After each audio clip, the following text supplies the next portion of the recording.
यहाँ तक आना ही नहीं चाहिए बात को।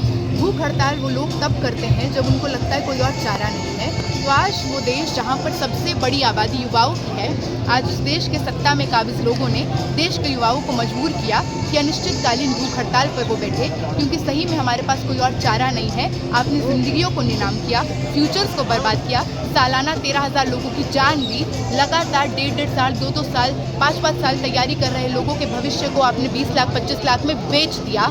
तो आज तो ये सवाल हमसे नहीं है, ये सवाल सत्ता में बैठे लोगों से है। आज इस देश के लोकतंत्र का टेस्ट है कि क्या लगातार धरना कर रहे लोग, प्रदर्शन कर रहे लोग और केवल आपसे ये मांग रहे हैं कि शिक्षा प्रणाली को दुरुस्त करो, धांधलीबाजी नहीं चलेगी, क्या उनको इंसाफ मिलता है कि नहीं? क्या लग रहा है जिन शिक्षा मंत्री का आप इस्तीफा मांगे थे उन्होंने आपको एंटी नेशनल कह दिया, देश विरोधी कह दिया है, क्या आप वो इस्तीफा देंगे? ये आज की बात थोड़ी है। 10 साल से ये सरकार सत्ता में है और लगातार जिस तरह से अपने पावर के नशे में चूर है, देश का किसान जब प्रदर्शन करेगा, कहेगा कि हमको MSP दो, तो खालिस्तानी बता दिया जाएगा। देश में सम्मान, नागरिकता और सम्मान रूप से जीने की एक गुहार के साथ जब देश का एक अल्पसंख्यक समुदाय शाहीन बाग से लेकर तुर्कमान गेट से लेकर देश के अलग अलग जगहों पे CA के खिलाफ आंदोलन करेगा, तो उनको कह दिया जाएगा ये महिलाएं तो बिकाऊ हैं। देश में लगातार हमने देखा आंदोलन जीवी, टुकड़े टुकड़े गैंग, ऐसे टर्मिनोलॉजीज़ का लगातार इस्तेमाल इस सरकार ने किया है। तो आज जब देश में इतनी बड़ी गोलबंदी युवाओं की हो गई है, बेंगलोर से लेकर पुणे, UP, राजस्थान, देश भर में ये प्रोटेस्ट हुए और अभी दिल्ली में 9 दिन से चल रहा है।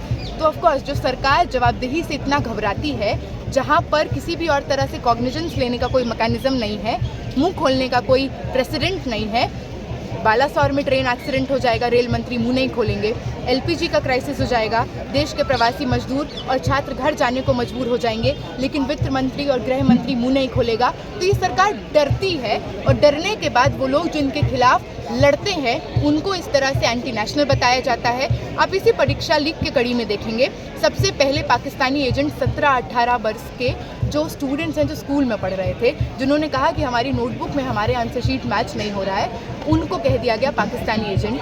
तो ये तो सुखबुकाहट में सरकार का डर दिखाती है।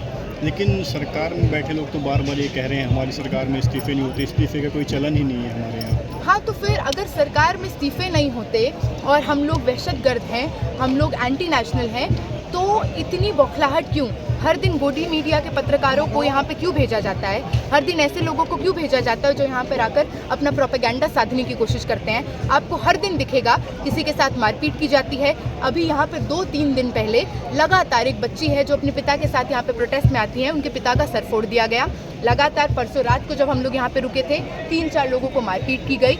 तो अगर ये सुखबुकाहट नहीं है तो अपने आसपास के लोग जो इनके सामने नतमस्तक हैं, उनको पैसे देकर यहाँ पे सरकार क्यों भेज रही है? एक तरफा आप मेन स्ट्रीम मीडिया जो आप ही के कब्जे में है, उनसे आप चलवाएंगे पूरे सोशल मीडिया से लेकर main stream media TV channels पर कि मुट्ठी भर लोग हैं, जंतर मंतर पे कुछ नहीं हो रहा, दम नहीं है इनके धरने में। और दूसरी तरफ आप ऐसे लोगों को भेजेंगे फिट करके जो यहाँ पर अपना एजेंडा साधने आएंगे ताकि यहाँ पे जनता को प्रोवोक किया जाए, उल्टे सीधे सवाल पूछे जाएं। तो बात बहुत स्पष्ट है, संविधान के आर्टिकल 19(1)(a), 19(1)(b) जो हमको अधिकार देता है कि हम पीसफुली डेमोक्रेटिक राष्ट्र में अपना विरोध दर्ज कर सकते हैं। संवैधानिक रूप से यहाँ पे लड़ाई चल रही है और क्योंकि ये गोलबंदी लगातार बढ़ते जा रही है, देश के कोने कोने से छात्र, नौजवान, युवा यहाँ पर आ रहे हैं, मजदूर आ रहे हैं, किसान आ रहे हैं, महिलाएं आ रही हैं और देश की एक साझा लड़ाई का रूप ये आंदोलन ले चुका है।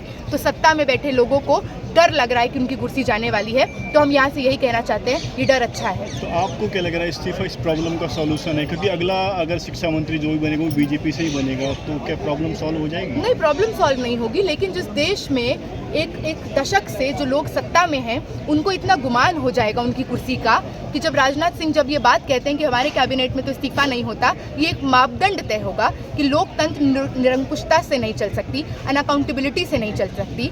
धर्मेंद्र प्रधान का इस्तीफा एक बड़ी लड़ाई में एक पहली जीत होगी, जहाँ पे हम ये तय करेंगे कि लोकतांत्रिक देश तो इस मापदंड से चलेगा कि जवाबदेही देनी होगी। हम बार बार कह रहे हैं, पेपर लीक हो, CBSE में धांधली हो, अलग अलग तरह से 1 लाख से ज़्यादा स्कूलों को बंद किया गया पिछले 5 सालों में, ये सब लड़ाई एक बड़ा सिम्टम है जिसकी बीमारी भाजपा RSS है।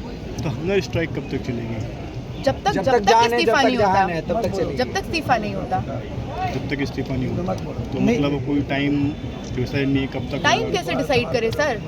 लड़ाई में कौन सा टाइम डिसाइड करिए। सवाल जो आप लोग हमसे भी कर रहे हैं, मैं बार बार कह रही हूँ, सवाल तो आप लोग उन लोगों से करिए ना जिन्होंने मजबूर किया ये लड़ने के लिए। ये सवाल हम पे नहीं है कि कब तक लड़ेंगे। कोई अपना कमरा और कोई अपना घर और पढ़ाई छोड़ के यहाँ नहीं जंतर मंतर पे आके रहना चाहता, सबकी मजबूरी है। आपको दिखेगा एक बड़ी आबादी पेरेंट्स की जो शाम में आती है, घर से दफ्तर से घर जाने की जगह वो जंतर मंतर आते हैं, क्योंकि उनको पता है आने वाली पीढ़ी उनका भी जो पढ़ रही होगी, उनका भविष्य अंधकार में होगा अगर वो आज आकर लड़े नहीं। तो यहाँ पे तमाम वो लोग जो देश के कोने कोने से आ रहे हैं, चाहे वो यूपीएससी के अभ्यर्थी हो, TRE-4 के अभ्यर्थी हो, SSC के स्टूडेंट्स हो, नीट के, CBSE के स्टूडेंट्स हो, वो सब मजबूर है क्योंकि सिस्टम पर भरोसा नहीं है। अगला कौन सा पेपर होगा और उसमें किस तरह की धांधलीबाजी होगी हम नहीं कह सकते। लेकिन ये कहा जा रहा है कुछ ही लोग आ रहे हैं प्रोटेस्ट में, बाकी सब तो सरकार से खुश हैं। आप तो देख लीजिए ना कुछ लोग, आप कुछ लोगों का आलम देख लीजिए, कैमरा घुमाएंगे तो आपको दिख जाएगा। आपको दिख जाएगा 4 बजे के बाद जो कुछ लोग हैं वो कैसे हजारों की संख्या में तब्दील होता है। आपको दिख जाएगा रात को कितने लोग यहाँ पे रहते हैं, सोते हैं यहीं पे, उठते हैं यहीं पे, खाते हैं यहीं पे, वॉशरूम करते हैं यहीं पे, नहाते हैं। आपको दिख जाएगा। मेन स्ट्रीम मीडिया जब ये मुट्ठी भर लोग चलाती है तो आप ये जान जाइए ये जो आंदोलन है इसका असर होना शुरू हो गया है।